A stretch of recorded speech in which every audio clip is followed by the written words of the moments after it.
عن أبي ذر رضي الله عنه عن النبي صلى الله عليه وسلم فيما يروي عن ربه عز وجل أنه قال: يا عبادي إني حرمت الظلم على نفسي وجعلته بينكم محرما فلا تظالموا. يا عبادي كلكم ضال إلا من هديته فاستهدوني أهدكم. يا عبادي كلكم جائع إلا من أطعمته فاستطعموني أطعمكم. يا عبادي كلكم ضال إلا من هديته فاستهدوني أهدكم. يا عبادي كلكم جائع إلا من أطعمته فاستطعموني أطعمكم. يا عبادي كلكم عار إلا من كسوته فاستكسوني أكسكم. يا عبادي إنكم تخطئون بالليل والنهار وأن أغفر الذنوب فاستغفروني أغفر لكم. يا عبادي إنكم لن تبلغوا ضري فتضروني ولن تبلغوا نفعي فتنفعوني. يا عبادي لو أن أولكم وآخركم وإنسكم وجنكم كانوا على أتقى قلب رجل واحد منكم ما زاد ذلك في ملكي شيئا. يا عبادي لو أن أولكم وآخركم وإنسكم وجنكم كانوا على أفجر قلب واحد منكم ما نقص من ذلك من ملكي شيئا. يا عبادي لو أولكم وآخركم وإنسكم وجنكم قاموا في صعيد واحد فسألوني فأعطيت كل إنسان منهم مسألته ما نقص ذلك مما عندي إلا كما ينقص المخيط إذا أدخل البحر. يا عبادي إنما هي أعمالكم أحصيها لكم ثم أوفيكم إياها فمن وجد خيرا فليحمد الله عز وجل ومن وجد غير ذلك فلا يلومن إلا نفسه. رواه Muslim وغيره. Maksudnya dari Abi Dzar radhiyallahu anhu dari Nabi sallallahu alaihi wasallam, ia meriwayatkannya daripada Allah azza wa jalla bahwa Allah berfirman, wahai hamba-hambaku, sesungguhnya aku mengharamkan kezaliman. Zalim itu berlaku di atas diriku dan aku jadikan ia di kalangan kamu diharamkan. Maka jangan kamu berlaku zalim sesama kamu.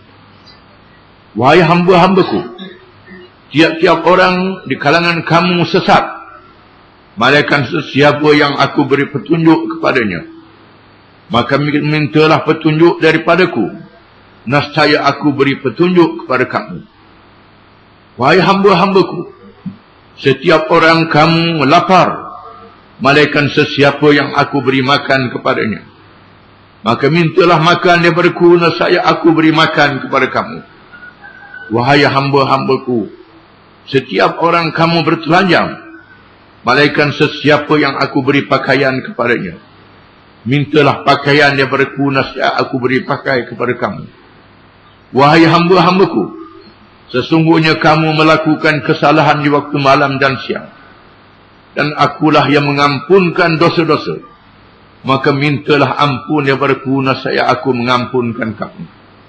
Wahai hamba-hambaku, sesungguhnya kamu tidak akan dapat memberi mudarat kepadaku, lalu mudarat itu sampai kepadaku, dan kamu tidak akan dapat menyampaikan manfaat kepadaku, lalu aku mengambil manfaat untukku.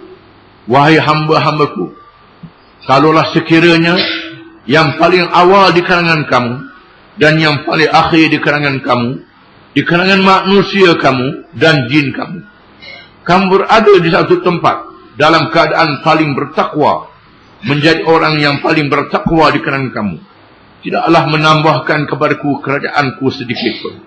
Wahai hamba-hambaku, kalau sekiranya yang awal kamu, akhir kamu, manusia kamu dan jin kamu, berada dalam keadaan paling jahat di kalangan kamu, tidaklah mengurangkan kerajaanku sedikit pun.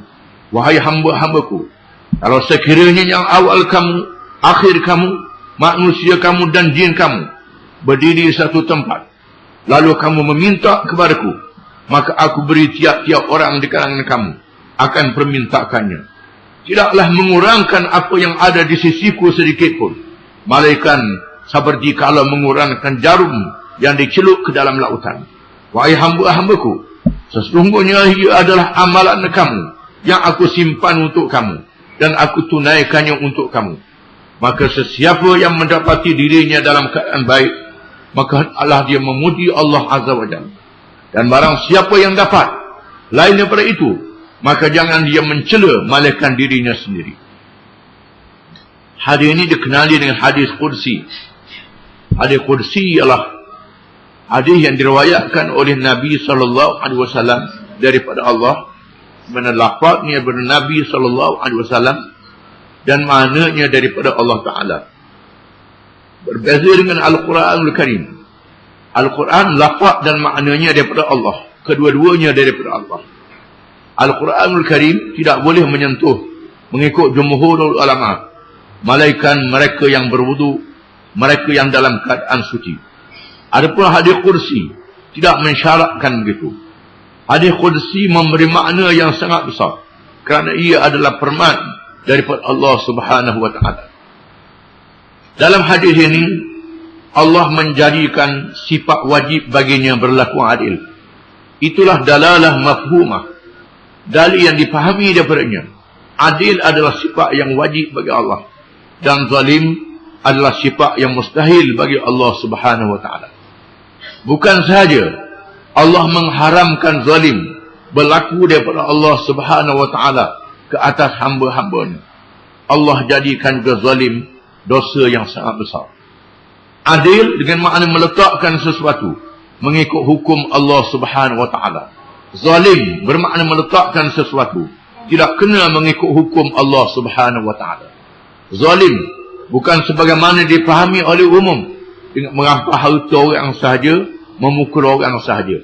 Zalim bermakna lari daripada hukum Allah Subhanahu wa Ta'ala. Walaupun kelihatan pada zahirnya adalah baik, adalah beradab, tetapi tidak mengikut hukum Allah Ta'ala, maka zalim namanya. Hukum Allah Ta'ala adalah hukum yang adil. Walaupun hukum itu keras, walaupun hukum itu menakutkan, ia adalah adil. Kerana Allah Ta'ala meletakkan sesuatu kena pada tempatnya. Sekiranya kita mahu adil, mestilah ikut hukum Allah Subhanahu wa Ta'ala. Lain pada hukum Allah Ta'ala adalah hukum hawa nafsu namanya. Hukum ikut suka namanya. Bercanggah dengan tabi'i dan fitrah manusia dan fitrah makhluk yang ditetapkan oleh Allah Subhanahu wa Ta'ala. Allah Ta'ala juga menyebut di dalam hadis ini bahawa Allah yang memberi petunjuk kepada hamba-hambanya. Semua manusia tidak tahu apa, walaupun Allah Ta'ala memberi akal kepada manusia. Dengan akal saja manusia tidak mampu untuk membawa dirinya, kerana manusia adalah makhluk tetap mempunyai kelemahan-kelemahan. Barang siapa yang Allah Ta'ala memberi petunjuk kepadanya, maka selamatlah dia. Barang siapa yang Allah Ta'ala tak beri petunjuk kepadanya, sesatlah dia. Walaupun dia seorang yang cerdik, seorang yang bijak, seorang yang alim, seorang yang pandai, mesti mendapat petunjuk daripada Allah Subhanahu wa Ta'ala. Kita melihat di sana ada orang-orang yang alim tetapi sesat, kerana dia tidak beramal dengan ilmunya dan tidak mendapat petunjuk daripada Allah.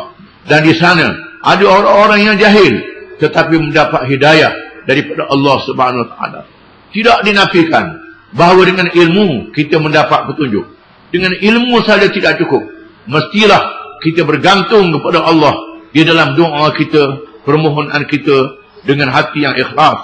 Oleh kerana itu kita diminta berdoa pada tiap-tiap rakaat sembahyang. Ihdinas siratal mustaqim. Berilah petunjuk kepada kami jalan yang betul, jalan yang lurus, jalan yang benar. Hadis ini juga menyatakan bahawa rezeki adalah daripada Allah. Sama ada rezeki yang berkait dengan makanan, pakaian, semuanya adalah daripada Allah Subhanahu wa Ta'ala. Rezeki roh dan rezeki jasad daripada Allah. Manusia tidak boleh berbuat apa kalau tidak ada kurnia dan pemberian daripada Allah Subhanahu wa taala. Kita melihat sendiri, walaupun makanan sudah ada dalam mulut, dalam perut, kalau bukan rezeki muntah keluar semula. Kalau sekiranya adalah rezeki daripada Allah, maka datang. Walaupun daripada negeri yang jauh, dia akan datang dengan perintah dan ketentuan daripada Allah Subhanahu wa taala. Rezeki sama ada pakaian, sama ada makanan, sama ada ilmu manfaat, akal fikiran, adalah daripada Allah Subhanahu wa taala. Oleh kerana itu, kita naklah memanjatkan doa, membuat permohonan kepada Allah, memberi rezeki yang halal kepada kita, dijauhkan daripada rezeki yang haram. Dan Allah Ta'ala menyatakan limpah kurnianya, mengampunkan dosa-dosa hamba-hambanya. Walau yang besar sekalipun dosa, sekiranya seseorang itu bertaubat kepada Allah, beristighfar, Allah Ta'ala menerima taubat dan istighfarnya. Kerana rahmat Allah sangat luas. Barang siapa yang putus asa daripada rahmat Allah, merasakan Allah Ta'ala tidak mengampunkan dosa, itu orang kafir. Sifat orang kafir adalah putus asa. Sifat orang yang beriman tak putus asa dengan rahmat Allah Subhanahu wa ta'ala.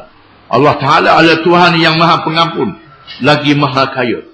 Kekayaan Allah Ta'ala tidak terhingga. Kekuatan dan keperkasaan Allah Ta'ala tidak terhingga. Tidak ada siapa yang boleh memberi mudarat kepada Allah Ta'ala. Walaupun seluruh alam, seluruh dunia lawan Allah Ta'ala, tidak menjatuhkan kerajaan Allah Ta'ala. Yang jatuh ialah kerajaan-kerajaan di dunia ini saja. Qulillahumma malikal mulk tu'til mulka man tasha wa tanzi'ul mulka mimman tasha wa tu'izzu man tasha wa tudhillu man tasha biyadikal khair innaka 'ala kulli syai'in qadir. Katakanlah wahai Muhammad sallallahu alaihi wasallam, ya Allah, ya Tuhanku, Engkaulah yang memiliki kerajaan. Engkau beri kerajaan kepada siapa yang Engkau kehendaki, Engkau cabut kerajaan daripada siapa yang Engkau kehendaki, Engkau muliakan siapa yang Engkau kehendaki, dan Engkau hinakan siapa yang Engkau kehendaki. Di dalam genggaman kekuasaan Engkau sahajalah yang baik. Engkau maha berkuasa di atas segala-galanya. Allah Ta'ala tidak jadikan Nabi Adam hidup selama-lamanya. Nabi Adam yang turun ke bumi diwafatkan oleh Allah Ta'ala. Allah Ta'ala tak jadikan Nabi Daud, Nabi Sulaiman dan Nabi Muhammad alaihi wassalatu wassalam kekal selama-lamanya. Walaupun Nabi-Nabi ini memerintah, memiliki kerajaan dan memimpin kekuasaan, mengalahkan musuh-musuhnya, mereka diwafatkan oleh Allah, kerajaannya dihilangkan oleh Allah. Begitu juga Namrud, Firaun, mereka yang zalim dimatikan oleh Allah Ta'ala. Yang kekal ialah Allah Ta'ala. Allah Ta'ala menguji manusia dalam kehidupan dunia ini, supaya manusia melihat dan memilih mana yang baik dan menolak mana yang jahat, memilih mana yang adil, menolak yang zalim. Itulah ujian daripada Allah. Dan kita adalah sentiasa bergantung dengan Allah Subhanahu wa ta'ala. Allah Ta'ala itu maha kaya. Kalau sekiranya seluruh manusia dan jin berdoa kepada Allah Ta'ala, minta daripada Allah Ta'ala satu perkara, Allah Ta'ala beri kepada semua. Tidak akan mengurangkan kerajaan Allah sedikit pun. Tidak akan mengurangkan apa yang ada di sisi Allah sedikit pun. Sebagaimana kalau dicelup jarum dalam lautan yang luas. Kalau celup jarum dalam gelas pun tak luar air itu. Bagaimana kalau celup jarum dalam lautan, tidak akan luar sedikit pun. Itulah dia apa yang ada di sisi Allah. Oleh kerana itu, kita adalah bergantung kepada Allah. Dan Allah Ta'ala menjanjikan, barang siapa yang mengerjakan amal yang saleh disimpan di sisi Allah. Allah Ta'ala tidak berhajat kepada amal itu. Semua amal baik, kaedahnya terpulang kepada hamba. Barang siapa yang buat jahat, tidak mengurangkan kerajaan Allah Ta'ala, kejahatan itu akan dihukum oleh Allah dengan seadil-adilnya. Barang siapa yang berada dalam keadaan baik, dalam keadaan sihat, dalam keadaan senang, hendaklah bersyukur. Tanda bersyukur ialah alhamdulillah, memuji Allah Ta'ala, taat kepada Allah, meninggalkan larangannya.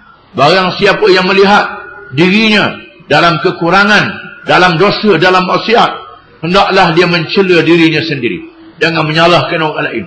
Maka dia bertaubat kepada Allah sebelum dia meninggal dunia, sebelum pintu taubat itu ditutup. Itulah dia kebesaran Allah yang kita sedar, yang kita kena faham, yang kita mesti beriman kepadanya. Wallahu a'lam.